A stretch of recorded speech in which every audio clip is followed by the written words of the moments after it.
India can replace China as global sourcing base. Coronavirus is both a crisis and an opportunity. The government can help India emerge as an alternative sourcing destination.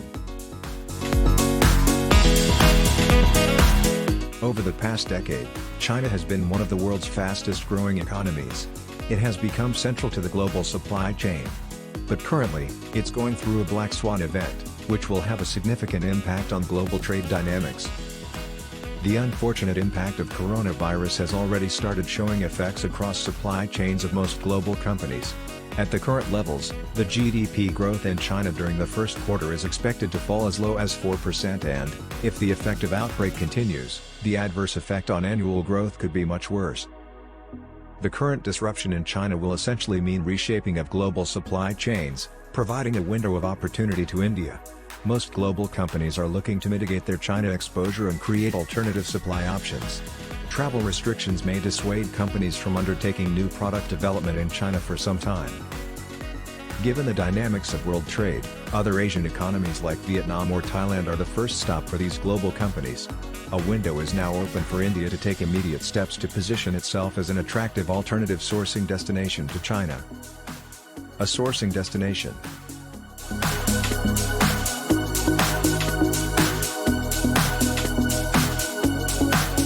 The story of India in manufacturing exports, with some notable exceptions, has been one of unrealized potential, and we are a local production and consumption-focused nation.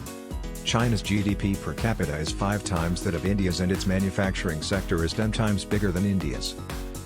Chinese industry has become globally price competitive by virtue of its large production volumes driven by domestic consumption. In addition, the Chinese government has supported creation of large excess capacities for exports. Creation of special economic zones and industrial clusters has helped the Chinese to create export champions. Indian industry can do the same, provided we encourage growth in domestic consumption by moderating taxes and support risk-taking for capacity creation. The reshaping and de-risking of global supply chains can help position India as a sourcing destination, subject to the government taking courageous and quick steps to focus on exports. The government should immediately initiate a dialogue with exporters as well as industry bodies to chalk out a rapid action plan for the same. Land availability, cost of capital, technology, absence of global-scale manufacturing, poor logistic infrastructure are some of the pain points restricting the growth of Indian industry. Commodity prices in India remain higher as compared to China. Also, countries like Vietnam have free trade agreements which allow them to import raw materials at low cost. The best way forward.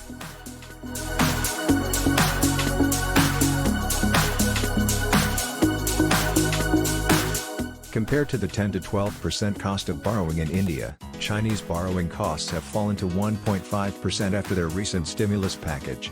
The government should bring down the cost of capital and improve availability, especially for export and import substitution projects. To provide an immediate boost, interest rates should be slashed drastically or subvented, making cost of capital globally competitive. The government should create an empowered joint industry government task force to help in building awareness of India as a sourcing destination. It should launch an India sourcing portal like Alibaba where qualified products and services can be listed.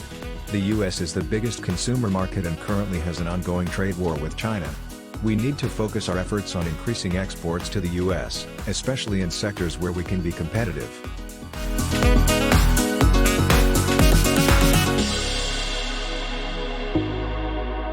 Manufacturers, they should identify how to approach customers and segments which earlier may not have been receptive, support global customers to establish deeper linkages in India by supporting Tier 2 sourcing, and ensure exceptional quality.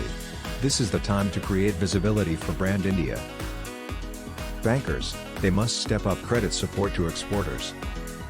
Commerce and External Affairs Ministries, they should provide additional export benefits for 3 to 6 months like increased MEES, activate export promotion councils, ensure quality norms and better incentives to those who get certified for quality products from accredited certifying agencies, release all pending refund, scripts, norms fixation cases on urgent basis. State governments, they must tie up with the central government for arranging exhibitions, and give special subsidies for exports for a limited period. Export promotion councils, trade associations like HI and FICCI, sensitization of trade, build synergies along their members representing government, Ensure quality in Indian products sent abroad, open export support cells, and work as trading house for exports by members so that small manufacturers can concentrate on manufacturing. Shipping, road transport and railways, ensure smoother and faster clearances. Benchmark must be China. Take up road augmentation work for roads connecting to ports from industrial centers, and support lower cost transport by railway to compensate for higher Indian logistic costs. The RBI, it must modifying CRR/SLR norms to ease liquidity, devalue the rupee to promote exports, and ensure faster credit to worthy exporters.